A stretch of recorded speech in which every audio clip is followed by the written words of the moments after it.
Are you ready to make this video, Blair? I'm scared. You're scared. I'm not scared.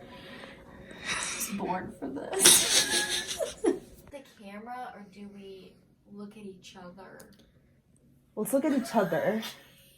So then it's more like we're talking. What? It's literally gonna be 5 minutes into the video before I take a drink of this coffee because It's so hot. it's more intimate. So this is what I'm here for, is for the fun cutscenes.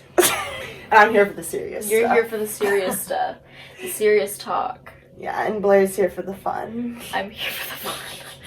I am here for the fun. I love it.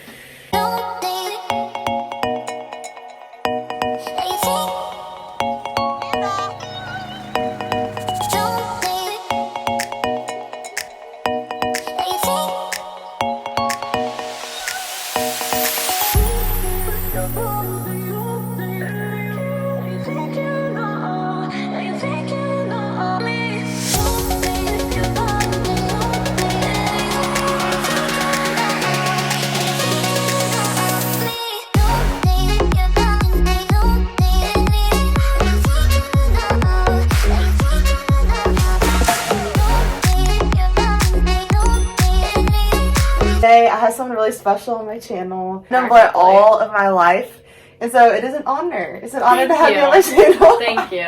Fun fact, we actually made a movie when we were in 3rd grade. Yeah, it was funny. It was a scary movie. It was. It was a scary movie. It even had bloopers because when Who Blair... played the scary person? Wasn't it me? Wasn't I in the mask? You were. That's what I thought. Yeah. So Blair, today we're gonna talk about relationships and just all of that. And I brought Blair on because Blair, you've been in a relationship for how long? 4.5 years. So tell them a little bit about yourself. Where you went to school, what you're doing now. So my name is Blair, like Sydney said, and we grew up together. We went to Mount Vernon High School. We met each other through basketball. Believe it or not, I was a star basketball player. No, just kidding. I went to Mount Vernon, and then I actually chose soccer as a sport, and she was good at it. continued playing, and then I went to IUPUI and studied criminal justice, and I'm pursuing my master's degree right now in criminal justice.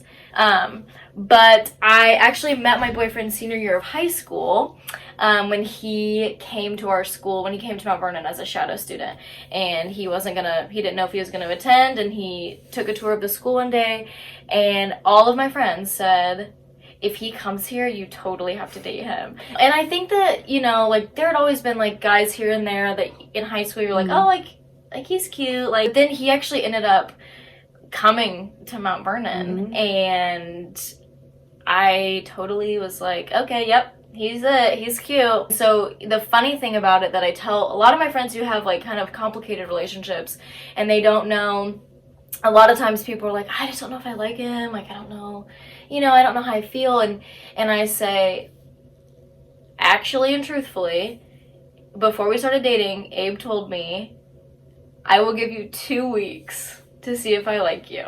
Wow. And as bad as that sounds, it was just kind of like, okay, it's truth and honest, like, that's real. Like, I thought that was a great, good start. This is an honest relationship. Well, I also think too, like, just being straightforward, you want to actually take it seriously. Right. You hadn't had a boyfriend, like you said, really, up until that point. Were you, like, afraid ever that, like, as you started to date him, were you ever afraid that, like, it was the wrong decision? Like, none. I mean, I've always been a really, like, bold personality type of person, and, like, I think honestly, like, for me, I never have been worried about being in a relationship that wasn't healthy, because I think that I'm confident and bold enough to be like, this isn't right. I also think sometimes people, they think that they're confident and bold, but then in a situation they don't actually. I don't know, maybe I would be like that if I was in a different relationship. Right.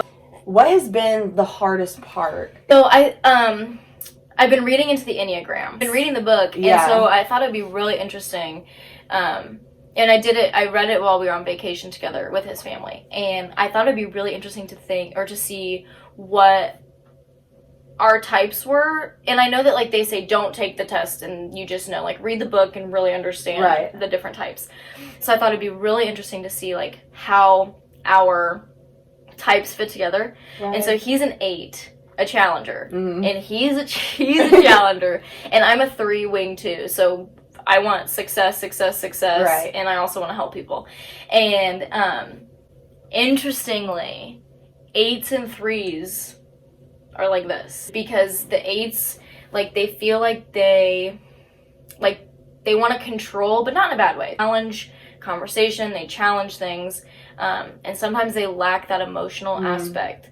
But a 3 wing 2 is somebody who's like all emotion, and so I think that he like hardens it a little bit, and like hardens me a little bit, and I soften him up a little bit. And so it was really interesting that like 3s and 8s are pairs, you know, and we think about things very differently, and so, and especially like working in a field that is very like, it's very hostile, like working in the criminal justice system, and everybody has opinions about it. And so even like a small example is like how he processes an incident with the police compared to how I would process it is different. And so being able to like sit down and dissect it and talk about it without it being a explosion. Communication, definitely, because I'm like such an extrovert, and I always want to be talking, I always want to be with people, I always want to be... I also feel, because I know you, and I know you're also very good at expressing yourself. So if something is on your mind, you're not going to keep it to yourself, you're going to say it. Like, you're not going to... I think that's really big when it comes to relationships, because I think, like, it's so easy for me to expect something of someone, and then them not understand, like, that you know what I'm saying? Like, I'm expecting that of them, but I've never communicated my expectations. Right. No, and, like, and I think that sometimes, like, one of my own pitfalls is, like, I think sometimes I let my expectations get super high, and then when they're not met, I'm, like, devastated. And so a lot of times, you know, we've had the conversation, like, why are your hopes so high? Like, why do you set such high expectations? Finding that sweet spot of communication of, like, how do you communicate that, and how do you work through that so that both sides are getting what they need out of it. And so it's not easy. Like, sometimes you have to probe, because it's like, and, you know, a couple times, like, in our relationship, I've been like, do you not have any emotion? Like, you know, and I think that he holds everything so far back into his head that, like, it doesn't always come out, and it's not it's not a bad thing. Like, that's how he processes information. But then sometimes, like, I feel like I don't ever want it to get to a point where it builds up so far that it just explodes. And how patient do you have to be? Very. But I mean, same for him, because sometimes I'm like an emotional roller coaster, and he's just like, I don't know what to do. How do I help you? You know? Yeah. And that's the other thing. And I think that that's been really big in our relationship, is like learning like the role to play. Like, and like my dad also taught me that. Like, he always asks, like, what's my role here? And like, what do you need in this moment? Do you want me to be your therapist? Do you want me to be your dad? Do you want me to be your friend? And so I try to like reciprocate that when like when I can tell something's up. And I think that it's like something that I'm growing in. And my mom gave me like the best advice once, and she was like, every relationship, it will never be 50-50. Somebody will always need a little bit more. It might be 80-20, it might be 60-40. I never expect, like, you might need more, or your partner might need more. And I think it depends on a given day or given month, too. Oh, yeah. And, like, especially, like, going through grad school, like, there's sometimes I'm losing my mind. And it's things here and there that are, you know, that balance each other out, in the sense that, like, you know, whoever needs a little bit more of that pull, or a little more give, I think that we work really well. And so this is really interesting. You've touched a lot, like you've mentioned, okay, this is my pitfall, you know, I need to be working on this, or I'm working on this. How important is self-reflection and self-awareness in relationships? Because it's so easy, I feel like, in any relationship, not even like a relationship with your significant other, but like, it's so easy to not see your own faults, and then you don't realize that if all of your relationships aren't working out in your life, it's probably not them, it's probably you. So like, how important is self-reflection, especially in a relationship with your boyfriend? I think that it's probably one of the most important parts of it, because, you know, and you know how people always say, like, you need to love yourself before you can expect other people to love you, and I preach that to my friends all the time. All the time.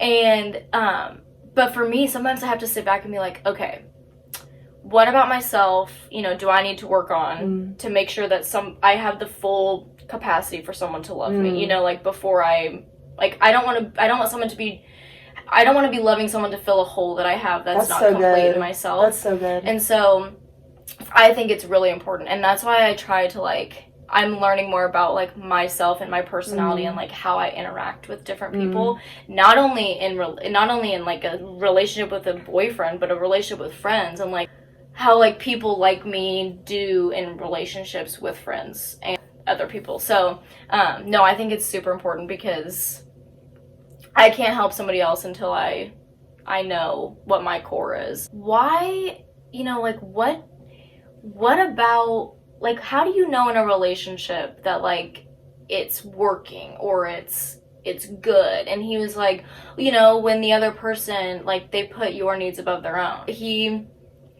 on almost probably a daily basis, he thinks, you know, what can I do to help? And even if some days are rougher than others and some days, you know, are rocky, as every relationship has, I think that he still thinks like, you know, what does she need? And so like, even in my drama with unemployment, it's been like how can I help? Right. You know, even if he doesn't actually understand or know, it's the simple thought, or in trying, even if I'm like, you can't help, like there's nothing you can do, it's just like, okay, great, thanks. Like, it's the thought that counts. A for effort. No, I think that when he said like, you know, it's working when the person that you're with puts your needs above their own. And I was so like, good. I think that was really good. And I find that sometimes, you know, I probably do focus on my needs more than he does so sometimes. Yeah, you know? And it's so easy. And I think that it's in friendships too. Crazy you say that though, because even in the Bible it says like love is selfless. Like, you know, it's like an act of service. Yeah, and he loves to critically think about everything. And so sometimes I'm like, dude, I don't want to do this right now. Right. But I think that's another thing that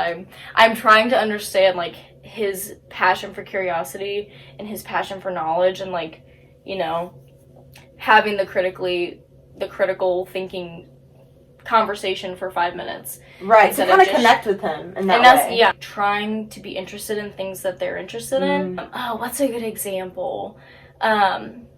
So he watches this YouTuber, PewDiePie. Okay.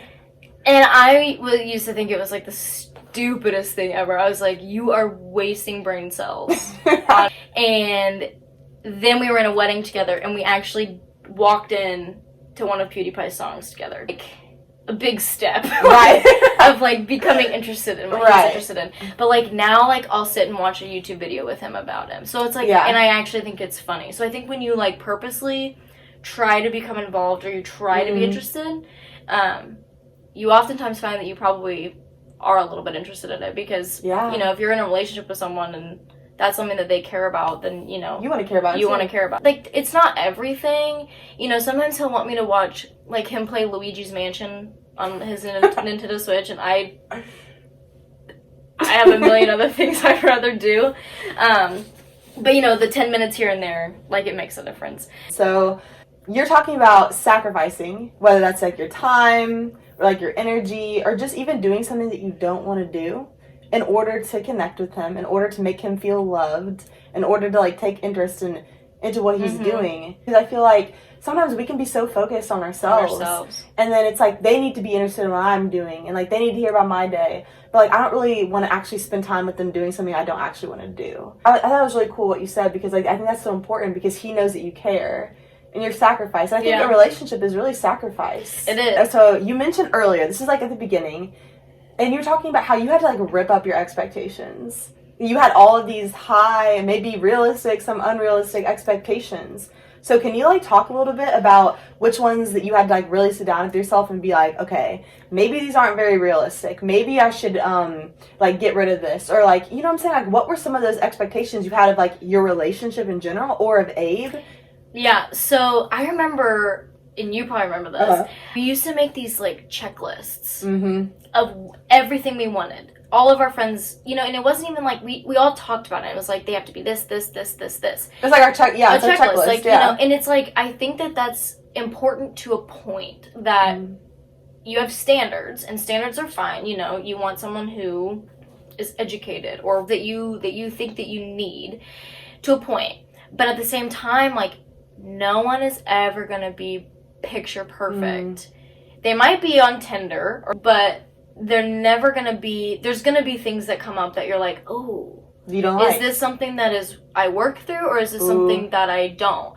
And so for me, so you're talking about like kind of like negotiables and non-negotiables. Yeah. And so like, and then and like when you bring up red flags, like I think that for some people, you know, they have, like, I think a lot of people have expectations that relationships are going to be perfect, and the idea of a relationship is perfect, and it's great. It is like kind of like they're gonna satisfy me. Right. Everything's gonna always be great. I'm gonna feel fulfilled. It's gonna and I'm gonna be happy all the time. It's gonna be so fun. We're gonna do this. And I will say, like, some of the biggest expectations that I have had that is just like so unrealistic is like, you see these influencers that have boyfriends or fiancés or husbands, and they're posting these adorable photos. I love looking at them. I'm a big photo person. This dude hates taking pictures. He hates it. And so for a while it would be like, don't ruin this date, or don't ruin this moment because you won't take a picture with me. But now, like, I think 4.5 years later, it's been a long journey. But I think that I've come to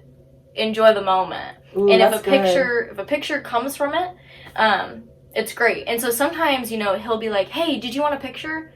So now it's like we've gotten to that communication level, like, he knows that I probably want a picture. Anyway, I have come to learn that, you know, like, that was a big expectation, was like, I think I wanted to be like a picture perfect relationship. Well, and if you think about it, me and Blair, we went on spring break, like, years growing up, like in high school, and what do? We took a ton of pictures just so we could post on Instagram, and like, that was like a big part. Like, we spent like hours editing. Like, we had the perfect lighting, like the time to post it, the caption, everything. And I think, and you know, ever since when I lived in Europe, that was a big, like, eye-opener for me, because Blair has a lot of experiences, guys. I'm probably gonna have to get her on here for another video too, because she but when I was in Europe, I posted a picture every single day, and I began posting them for me and not for followers, because I was like, I want to, when I look back through my Instagram, I want to know, like,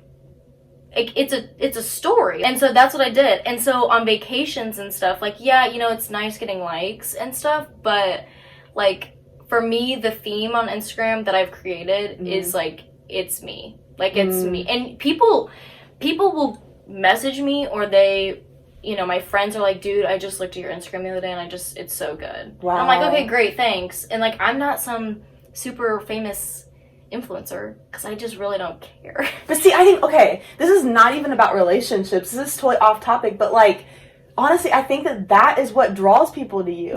I think that, like, when you're yourself. Oh, yeah. Because I think people know when you're being fake. Oh, I mean, I think people know if your whole feed is, like, fake. It's not anything. Like, to a point, and like, that's the other thing. Like, I think that for me, like, for so long I saw all these perfect people on Instagram and their relationships, but then I was like, they're not perfect. Like, nothing about them is perfect. Right. And they might have a happy caption, but there could have been a fight right before that picture. Yeah, and that's just a truth. And like that has happened to me. Like, that's reality. Like, not everything is picture perfect, and it may look like it, but it's not. And so, like, speaking back to expectations, it's like, I think sometimes, like, I also think sometimes, like, I expect a lot of him, and if he doesn't, like, come through the whole way, like, it's disappointing. For me, I really tried to like, eliminate those expectations, and maybe just set them a little lower.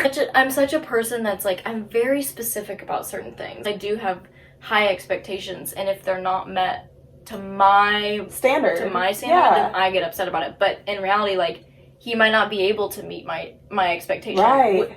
It's not malicious. It's not intentional, but it's like you already have this idea in your head. Oh, like, growing up, I think growing up we had these, like, and we expect to be good or bad. Right. Like, it could be good or bad things, and it's like just stuff that we've grown up knowing, and just like our experiences, how all that plays a role, and that kind of shapes your expectations. Yeah. You know, I always was like, you know, I'm going to go get my bachelor's degree, and then I'm going to do the accelerator program, and I'm going to get my master's degree, and I'm going to get my master's before my missus, and then I'm going to get a dog, and then I'm going to get married, and then I'm going to, you know, I had, like, such a plan, and things like we've known, they change rapidly, and we don't know. Life is so, like, unpredictable. Yeah. Like, we don't know what the next few months bring. And so it's like, my picture perfect plan and my expectations, when they're not met, like, I think that that's something that, like, in a relationship, like, everybody's gonna have expectations. And that's the thing, I think that a lot of people, like, they love the idea of a relationship, but they don't understand, like, how to be in one. Yeah. And, like, I honestly, like, okay, yeah, it's been 4.5 years, but, like, I'm no expert. The people that I've known, I think that they have the checklist, or they have the expectation of a relationship, and then they are getting into one, and it's scary. It's the unknown. It's uncertain.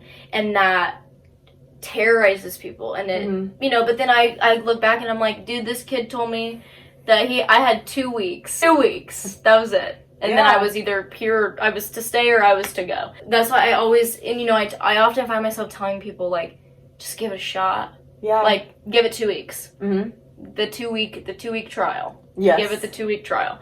And you'll find out. Like, you'll know. So, let's talk about the difference between their actions and their words. Because, guys can, I'm not saying all guys, but, like, I mean, I guess girls could be like this, too.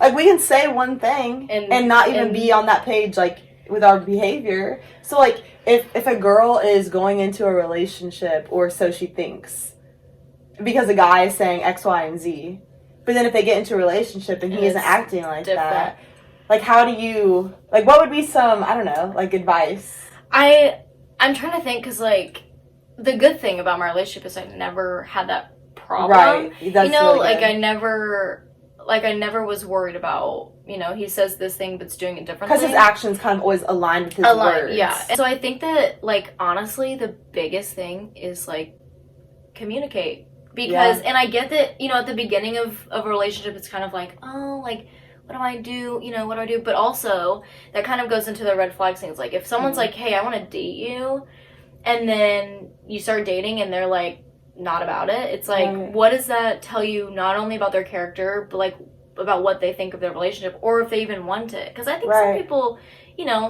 probably jump into things, emotions and love. I remember in high school once, I don't remember who it was, but she was like, her boyfriend wasn't texting her back. Texting her for days or something. I was like, oh, I would have called that out the second. And she was like, yeah, no, I know you would have, but I can't. And I was like, that, like, way before, like, I think I have a really bold personality. Yeah, and I'm the same way. Like, I'm the type, I will call it out too. Right, like, I'm the one who wants to be on the same page. Not afraid. Like, also, I would just straight up, like, ask. And I think it's because I would rather know the answer and it not be the answer I want, than be in the dark and not know the answer. Yeah. I think that sometimes people think that it's the end of the world. But, like, I have a friend who, like, was in relationships with people who were never, like, they never treated her the way she should have been treated. And then she was in a relationship with someone who did.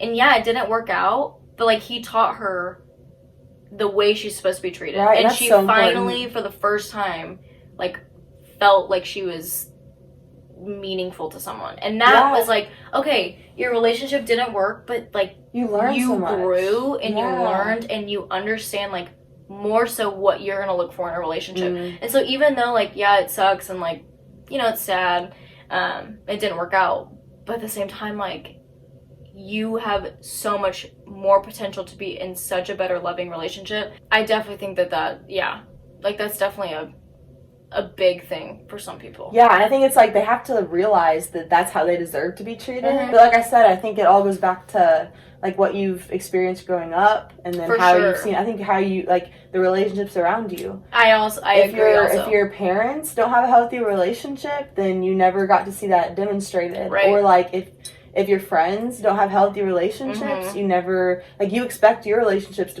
to be like the people around you. And I also think that, like, that's one good thing about me and Abe's relationship is I think that it is a healthy and strong relationship. And so I really think that, like, I hope that people that people also see See it, that. that like, you know, my close friends who are in relationships or who are looking for relationships, Yep. like that You I can be hope that example. And it's like, I know I'm like, we're not perfect, and there's Nobody things, is, like and you there's, said. right, when you were talking about earlier, like, you know, red flags are knowing what's good and what's not, and like, how do you weigh that out? And it's, to me, it's like, you know, is something worth being mad about for more than 30 minutes? Mm-hmm. And if so, okay, but have a conversation about it. If not, again, let it go. Talk, communicate. Exactly. That's the obviously. This is if you get anything from this video. That is no, and I think, because I think the most important thing is like talking about it. And some things are harder to talk about, and I think it's totally fine. You know, like my dad has always said, like the 24-hour rule. If something really upsets you, take 24 hours. Think about it, process it. Don't say anything stupid. Don't say anything. And it's easy, like in situations where you're really mad or you're really hurt, to say things out of frustration, out of anger, out of sadness, whatever the emotion is that you don't mean. And then that not only hurts whatever's happening, but the person you're saying it to. And so I think that sometimes, like, you know what, it's okay to say, let's not talk about this until tomorrow. Let's sleep on it. Have it fresh in mind when you wake up, and then tackle it. Or I think something that I've honestly like learned from working in a prison is like, if it's bothering you and you have to ask yourself, is this worth bringing up? It probably is, because it's like, if I'm thinking about it this much, like, it needs to be cleared. And whether or not, like, even if the other person, or even if it's okay, a family member, a friend, a significant other, whatever it is, it's like, even if it doesn't necessarily help them move on, like, it will help you move on. Like, I have people in my life who, like, friends who have burned me, and I'm still bitter about it. Yeah. And I don't want to bring it up, because it's just, like, sometimes for me it feels like, it's not worth it. Yeah. But, like, it probably would be so freeing. Oh, I think, and that's just kind of what I've been thinking about just a lot, like, just since we've been home, like, in quarantine. I've just been, I think over the past year, I've just been so much better about, like, speaking what's on my mind.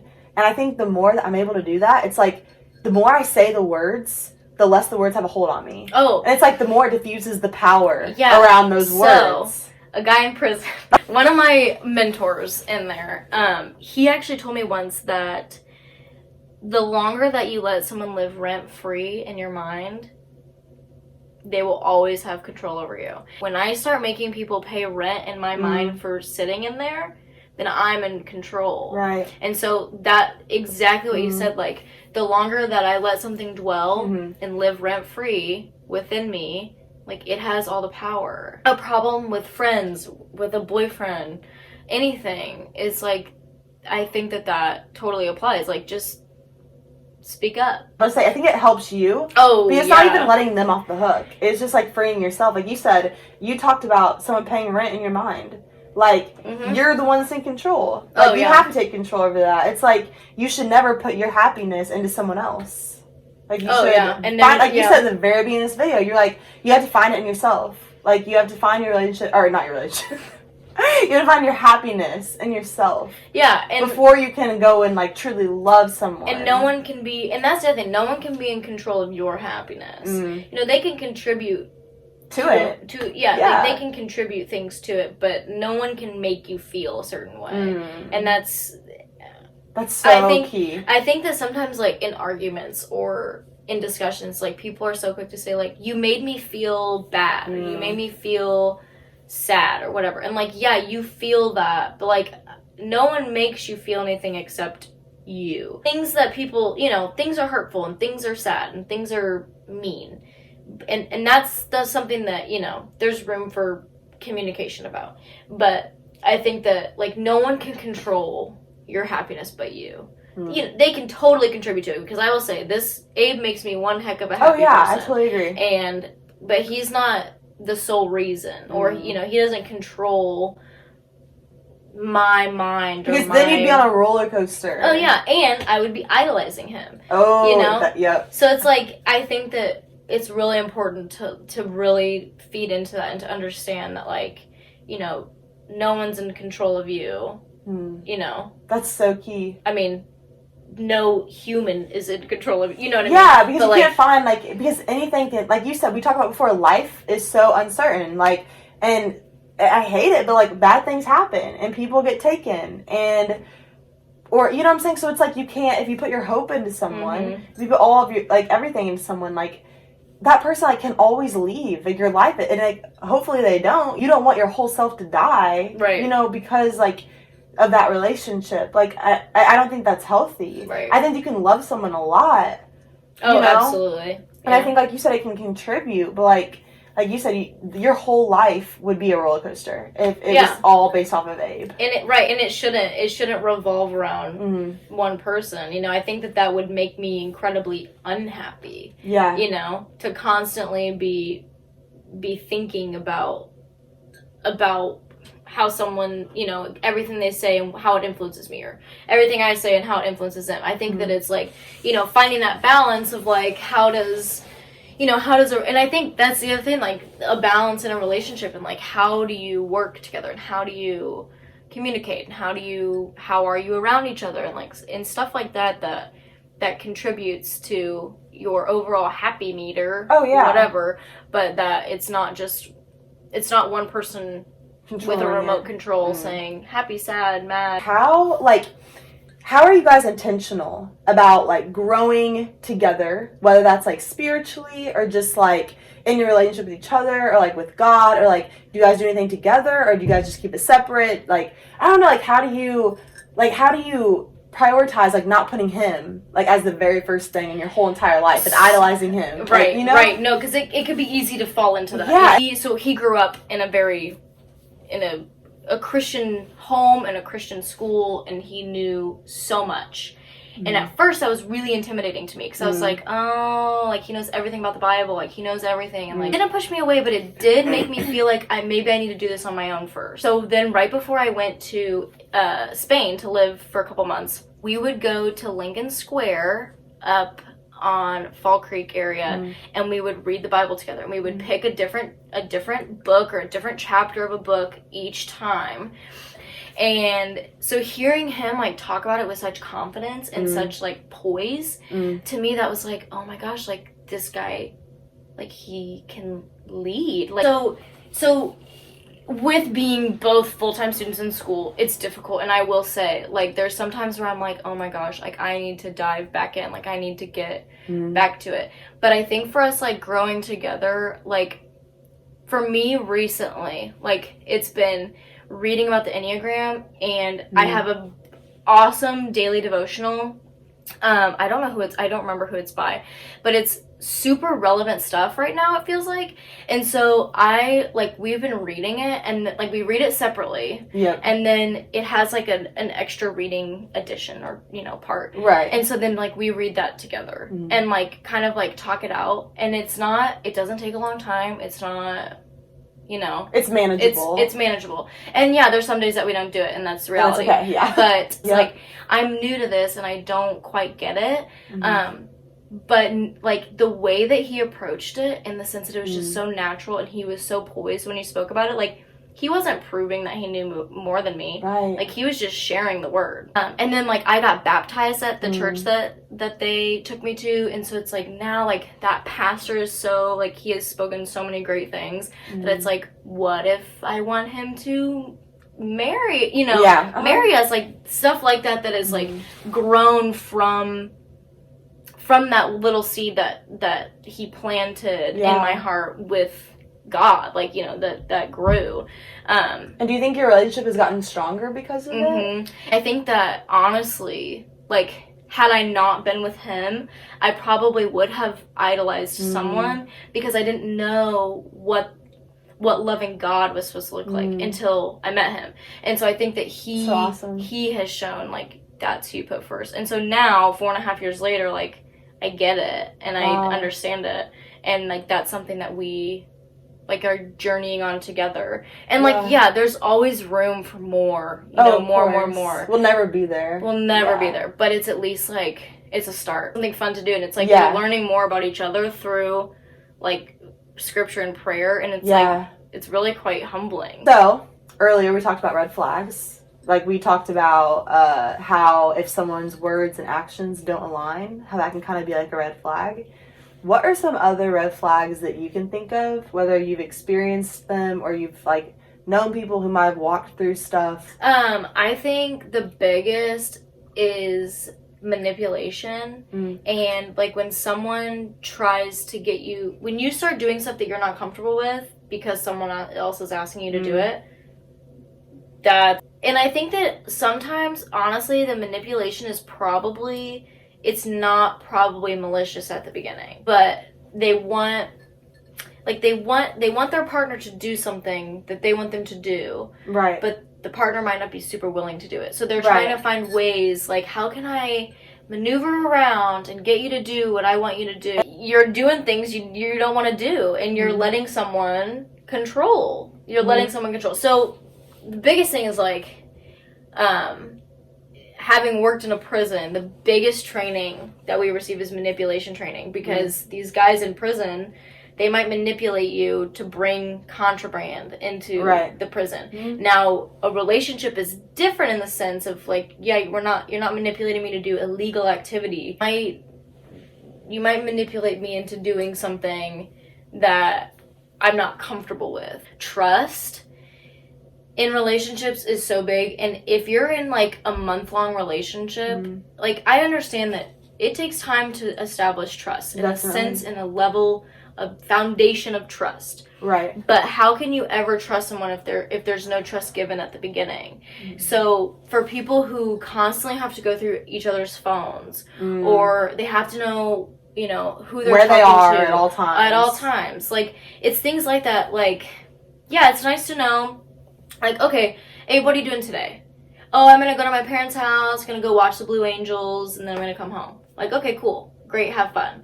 But it's not like I need to be tracking you every 5 minutes to know where you're driving, because you trust him, right? And so it's like, and that, you know, it comes with time. But there has never been once in our relationship that I've ever felt the need to not trust him, not trust who he says he's talking to, not trust who he says he's hanging out with, not trust where he says he is. Like, if he tells me something, like, he's probably doing it. The minute that people, and you know, I think a lot of people in relationships, like, something like that happens and it's like, oh, it just was once, right? You know, it just happened once. And I understand people slip, and nobody's perfect, but things like that, you know, people need to, you know, watch out for the little jabs that, you know, like, what are you doing all the time? Right. Tell me where you are all the time. You can't hang out with this. Okay, the other thing, if they tell you that you can't be friends with someone, especially if you've known them before, that does not work out in my book. So I think that recognizing those types of things that people may, you know, manipulate, or they might cross a line that you're not comfortable with, and when that happens, you know, it doesn't have to be a red flag. It can be a yellow flag. Maybe I proceed with caution. Maybe I don't proceed at all. Or maybe, you know, I go all in and see what it is. Because sometimes it's like, okay, that was just me overthinking something. But sometimes it could be something really serious. There's like the manipulation thing. How you said maybe someone is gonna try to get you to do something that you don't want to do, and use manipulation to do that. But then if I go back to like the foundation of what a relationship is supposed to be, it's supposed to be based on like love and selflessness. And it's like, if your significant other isn't comfortable with something, then why are you? If you're truly loving them, and you're being selfless and putting them first, why would you try to make them do what you want to do unless it was all stemming from self? I think that's the disease that penetrates relationships is people are selfish. And it's one thing to like step out of your comfort zone and become interested in something that you weren't comfortable with at the beginning. For example, PewDiePie on YouTube. Yeah. It's one thing to, you know, take a chance, step out. But other things, like, if you're not comfortable, you know, with how your relationship is moving forward, like, that's something that, like, stand firm in. Like, that's the confidence, like, that you need for a relationship to work, is you need to be clear about, you know, your expectations and, you know, your boundaries. Like, that's big. And if your boundaries are being crossed or lines are being crossed, be confident in them. Yeah, that's something that's like, maybe this isn't maybe this isn't the right thing. Yeah, because ultimately in a relationship, y'all want to be on the same page. For sure. Okay, so how does someone know that someone is the one? Like, the one. Is there a one? I don't know. I had something so good to say. Think about it. I had something. It was really good. It was something very clever, you know. Mm-hmm. I actually listened to a podcast about that once. By What'd they Jordan say? Lee Dooley. I was curious. I was like, man, how do you know? One of the things that, like, my favorite thing about him, and that, like, I've known for a while now, that, like, he's who I want to be with. Like, I don't foresee anybody else or foresee a future that he doesn't exist in. Right. And I don't see any equation in life that he's not a part of. But one of the biggest things for me is, like, anytime something happens, he's the first person I want to tell. Not my mom, not my dad, not my brother, not my friends. Oh my gosh. Yeah. Like, guess what just happened? And so I think that was, like a big clue for me. That, Right. like, and especially, like, when I was thinking of, like, potential equations, and when I was thinking about my perfect, you know, timeline of school and marriage and life and whatever. But when I was listening to this podcast, Jordan Lee Dooley said something about so many people are so quick. You date, you get engaged, you get married, and then you have kids. And people, you do that so quickly, and then you have kids, and it's like, what's next? People are always looking towards the next thing. And so, yeah, it's, like, such a perfect time for us to, like, get engaged and, like, start life. But I also think, like, we've been dating for 4.5 years, and I don't think that was rushed.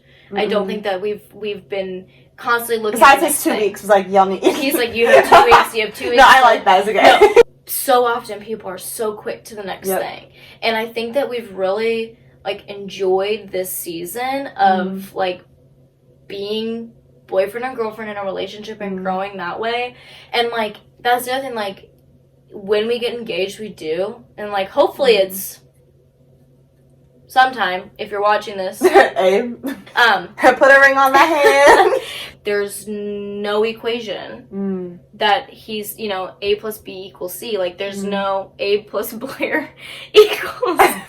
Oh my god, I just thought of that. That was brilliant. This time of our lives, like, we're graduating, we're starting jobs, you know, we're doing all this stuff and, like, getting our master's degrees. And, like, when people start, like, envisioning what their life looks like, I think that if you can see someone that you're with, like, being a part of those things and those milestones, like I think it's like you want, like, you desire to be with someone. And I think you should never be with someone you don't want to be.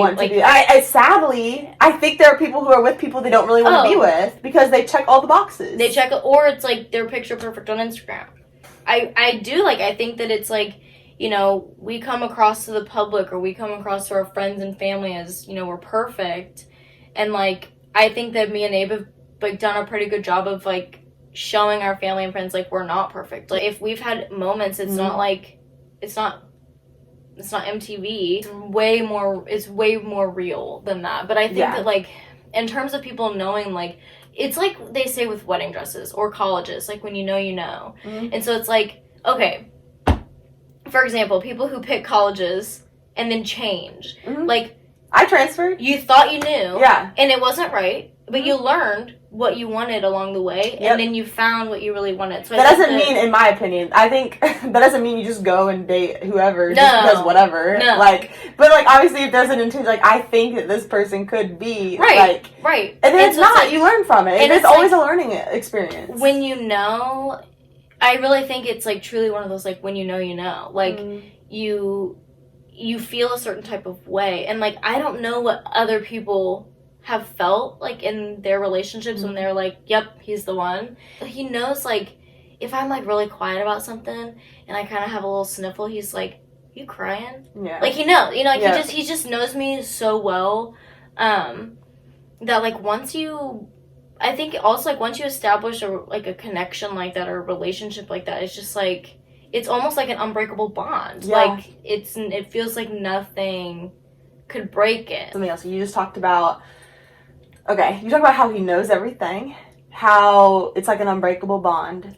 And So I just want to, like, can you touch on just the importance of being open and being transparent? Mm-hmm. If you are trying to grow in a relationship with someone, I do think that, like, you putting a wall up, whether that's, like, trust issues or I've been hurt in the past, like, I think putting a wall up can really hurt I mean, I haven't ever been in, like, a serious relationship, but I'm, like, even with my friends, like, I think, like, if I'm not real with them, then it's, like, Right. you know, they can't really be there for me and I can't really be there for them. With a relationship with Abe, how important has, like, transparency and openness been? I think it's important. It's almost just as important as communicating. Being transparent about, like, where I come from and you know, like, how I was raised and what I was taught and stuff like that. I think that morphing together and, like, him being transparent about it and, like, it's just, like, you know, being transparent about, like, what my childhood was like is really beneficial to what his, you know, learning what his was like and how we come together and, like, it makes sense why you do that or it makes sense why that really frustrates you or, you know, why you act this way when this happens. And so I think that it, like, really helps the relationship grow because you're learning about, like, what makes a person them. You only get that through transparency. So often, you know, nowadays, like, everybody posts what they want everyone to think about them on social media, but, like, when you're in a relationship with someone, or even with friends, like, you have to be real with people to have an actual relationship. Oh, like, my gosh, that's facts. Whether that's a boyfriend, girlfriend, best friend. If you're not telling the truth, you're not gonna get anywhere. No. Your friendship is gonna be shallow. Yeah, or your relationship is gonna be, it's just not. And I think that level, whatever level of transparency you have, it correlates to how deep your relationship. That's so good. How deep it is, and how, like, where it's rooted. I love what you said about, like, the amount that you're transparent directly correlates with how deep your relationship goes. Bringing it back to prison, there are times when there is a straight wall, and it's kind of amazing, like, how it's like especially in all the classes that I've done in there and taught and TA'd, you name it. Every time, the fourth class, the fourth time they meet, and, like, okay, yeah, this is students and people in prison. Like, it's a different environment than a relationship. Every single time, every year, every class, the fourth class, you can see it across the room. Everybody's shoulders just relax, and you can see the wall drop, and people just begin to share. And so I think that, like, time and patience and it is frustrating when you're constantly sharing and you're constantly, you know, being transparent and open, and maybe someone's not being that back, but it's like once they feel safe and trusted and you're trusted, that wall's gonna drop. Yeah, I know the deep dark secrets, or I know the deep dark pain, I know the, you know, the really deep stuff that we talked about. But I'm sure all of that didn't come out in one sitting. I'm sure that was, like, and I bet with him, it even was like, you ask him about one thing, and he told you just a little something about something that hurt him. And then he's like, okay, she reacted well. You know, she was loving and supportive. Okay, well, maybe, like, a couple months later, like, okay, I feel comfortable enough to maybe tell her another dark secret. And that's... Or, like, and then slowly, and as you start, like, communicating that, he starts to get more and more comfortable, and now he just starts telling you. And I think that, like, that's the other thing that I've, like, had conversations with friends about is, like, a lot of people, you know, this idea of a relationship and, like, you become best friends. Like, he is my best friend. Like, he is the person I talk to about everything. Like, I have my girlfriends and, you know, my friends that, you know, like, we pick up where we left off every single time we're together, even though you live in Tennessee, like, for most of the year. Yeah. But it's, like, he's a different person, and, like, he's my best friend.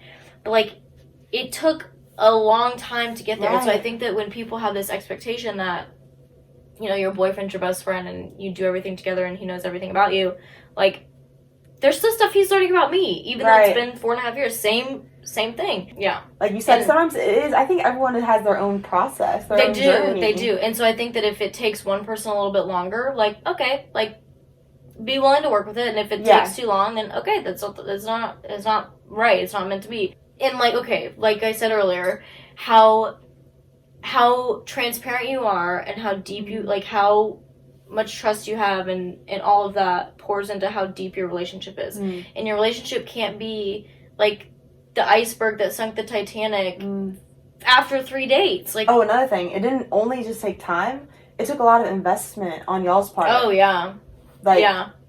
Oh, because there could have been so many times where we were just like, okay, oh yeah, it's not working, whatever. But I think that it's just like, you know, into the question, like, why, you know, why do we keep doing this, or why, you know, it's like, because I love you, like, this is the, like, you're it, like, this is it. And it reminds me of something you said earlier. I think you were talking specifically about problems, but you were like, is this something I want to work through or not? Right. And I think that can either come with, like, your relationship, because it's like, when you love someone, I feel like it's a decision, because, like you said, the butterflies will go away. And I feel like you said, nobody's perfect, so you have to love, there's going to be stuff that you don't like, but it's like, can I live with these things? Like, do I like this person enough, or I guess love, do I love this person? I'm going to choose to, like, live with everything else and choose to go forward. And now that you say that, me and Abe were talking once about love and being in a relationship, and it was brought up that, like, being in a relationship, like, I find so often that people, they get married, and 2 years later, like, people that I know or people that I follow, that they get divorced or they break up or whatever. And so me and him one time talked about it, and I was like, you know, I don't want it to be that easy, because like, if we choose to be together, so every day, even when times get hard, like, you have to wake up with the intention to, you're choosing to love your partner no matter what. Like I'm choosing you, and I'm choosing to love you, and I'm choosing to show my love in XYZ ways. Right. And he, you know, he brought that up to me once, and I was like, oh my gosh, that's such a good point. Like, you are truly, like, choosing. Yeah. You're, like, you have to choose to love. The honeymoon stage goes away. Right. And how you build your relationship after that ends, like, it is a choice. And, like, and I think that it's sad sometimes, like, people have to choose to walk away, or they, you know, like, in times that they have to walk away, like, they have to choose to walk away. Yeah. But also, like, you could choose to stay. And so, you know, I know that there are relationships that you need to get out of, or that unhealthy, you know, they're not toxic.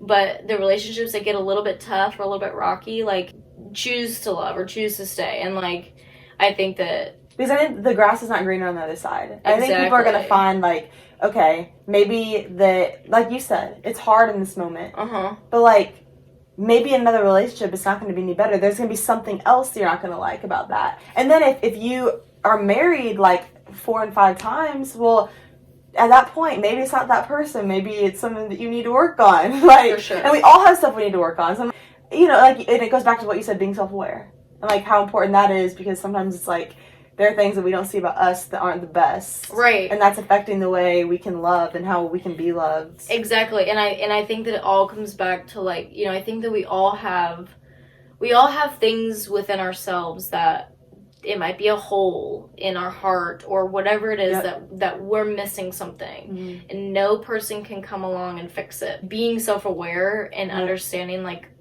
you know, what the flaws or the pitfalls or whatever it may be, and understanding, you know, how that impacts how you treat other people, and how you know, how you see yourself is how you're gonna, like, you know, it impacts how you see other people, and how you perceive how other people see you. And so I think that it's really important, like, if you don't love yourself, then you're not gonna think anybody's deserving to love you. So that's, I think, like, people let how people treat them affect the way they feel about themselves. Right.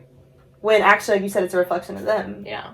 And it's not a reflection of you. So I think that, like, understanding, and that's why I think that, like, the Enneagram has been so interesting. It is. It's so helpful. And I'm going to be totally honest. Before my Enneagram class, my junior year, like, I literally thought, for some reason, that everybody saw the world like I did. Like, just the way that I perceived it. Oh, absolutely. So, like, I didn't realize I had to clarify stuff with people, or I didn't realize that people could be thinking something else. Right. Or, like, reacting different ways. And like, so, one of the biggest things for me as, like, a type 3 is one of the Enneagram graphics that I saw was wanting to be recognized. And so sometimes I feel like in a relationship with someone who's a challenger, like, sometimes my opinions or my ideas aren't recognized, or they might be undermined. Like, and that's how I perceive the world. And so when you're talking about, you know, how everybody thinks that, you know, we perceive the world, you know, we all perceive the world the same as me. We're all in my world, you know, it's my world and everyone's living in it type of thing.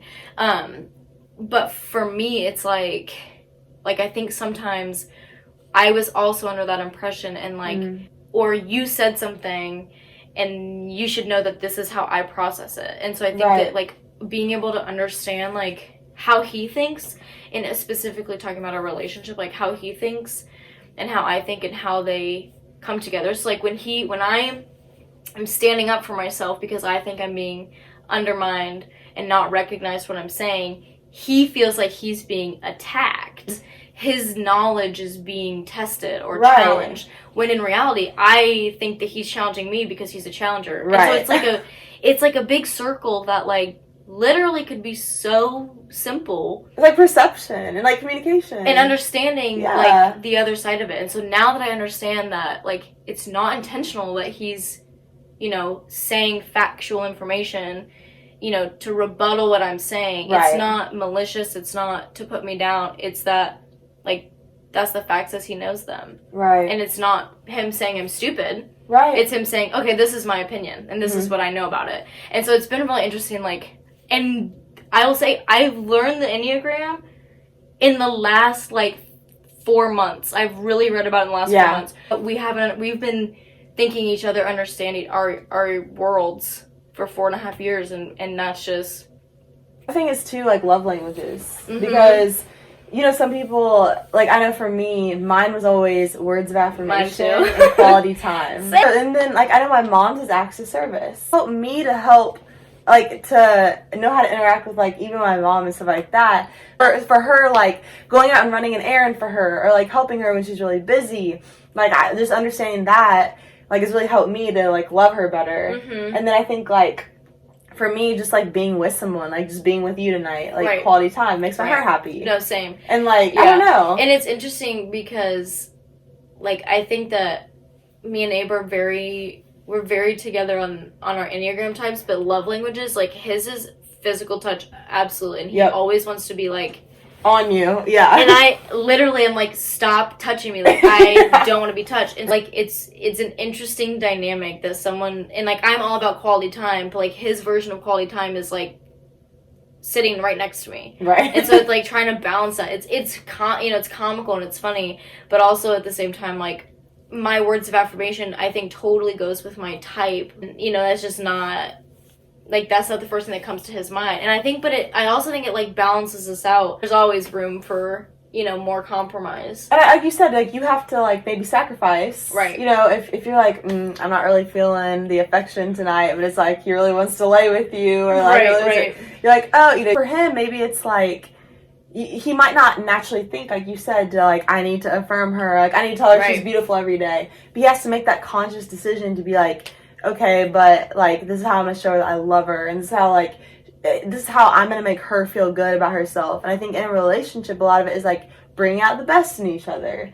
And it's, like, in order to do that, then it's, like, you really have to understand the other person and, like, understand how to make them go. And I think back to your original point is, like, being selfless and, like, putting the other person's needs before your own. And, like, how do you... That's ultimately what it comes down to. Yeah. Like, if you don't put in effort, or you don't put in time, or, you know, care, whatever, like, you're not gonna get anything out of it. Right. Like, you have to put your heart and your brain and all this stuff into it. Dude, Blair had so much good stuff for us, guys. I'm not an expert, you know? I'm so thankful, though, that you took the time. Experience is knowledge. I love it. Experience is knowledge. You heard it here first, guys. Imagine, dream, inspire. That's all you need to know. Tease. Well, anyway, I hope you guys got something from our long talk. We're all one day at a time. One day at a time. I am older, you know. That is true. That is true. Barely. 6 months. Barely. But. Okay, well, I guess we'll end the video here. Thank you guys so much for watching. I'll see you in my next video. I know. I think the light is, like, really hot. Yeah, it's like really, it's so bright. It puts off so much heat.